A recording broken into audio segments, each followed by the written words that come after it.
Here's an AFN News update for you. I'm Bronson Woodruff. Multiple Secret Service failures ahead of the July rally for former President Donald Trump, where a gunman opened fire, were, quote, foreseeable, preventable, and directly related to the events resulting in the assassination attempt of that day, end quote. That's according to a bipartisan Senate investigation released today.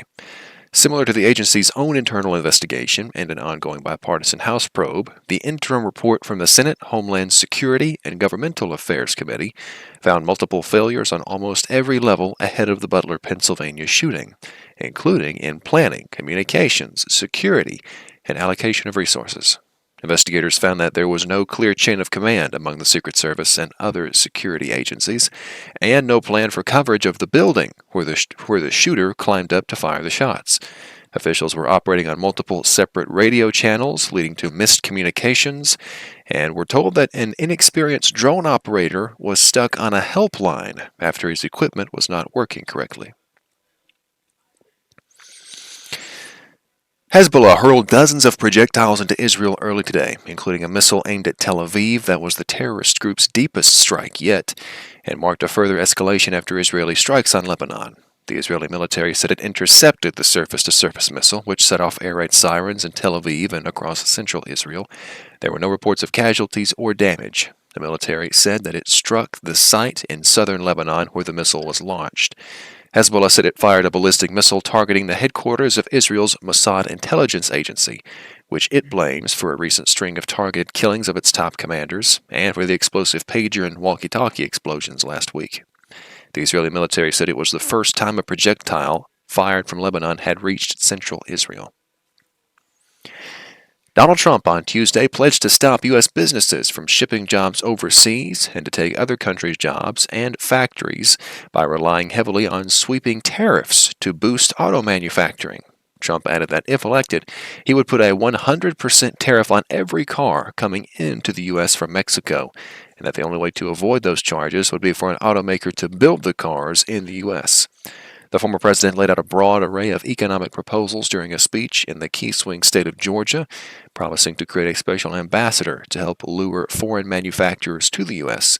and further entice them by offering access to federal land. Additionally, he called for lowering the U.S. corporate tax rate from 21% to 15%, but only for companies that produce in the U.S. His opponent, VP Kamala Harris, wants to raise the corporate tax rate to 28%. It had been 35% when Trump became president in 2017. He later signed legislation to lower it.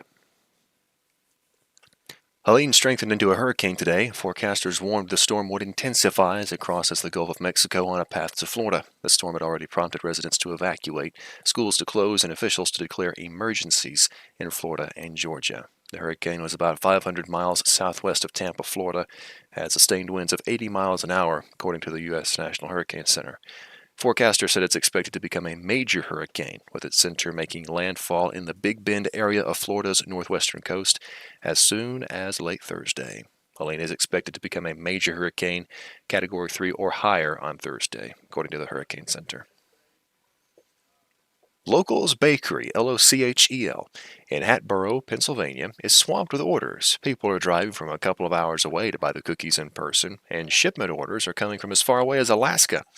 The bakery sells these 4-inch round sugar cookies, one with blue and white sprinkles and a Harris 2024 label on it. The other one is red and white sprinkles and a Trump 2024 label on it. The cookie poll started in 2008 and accurately predicted the winner the first 3 times, but not in 2020, when Republican Donald Trump lost the election for the White House to Democrat Joe Biden. Trump's numbers may have gotten a boost after he shared a story about the cookie poll on his social media platform, though, because as of Tuesday, Trump was leading Harris 12,558 to 889, a far bigger lead than pollsters have found.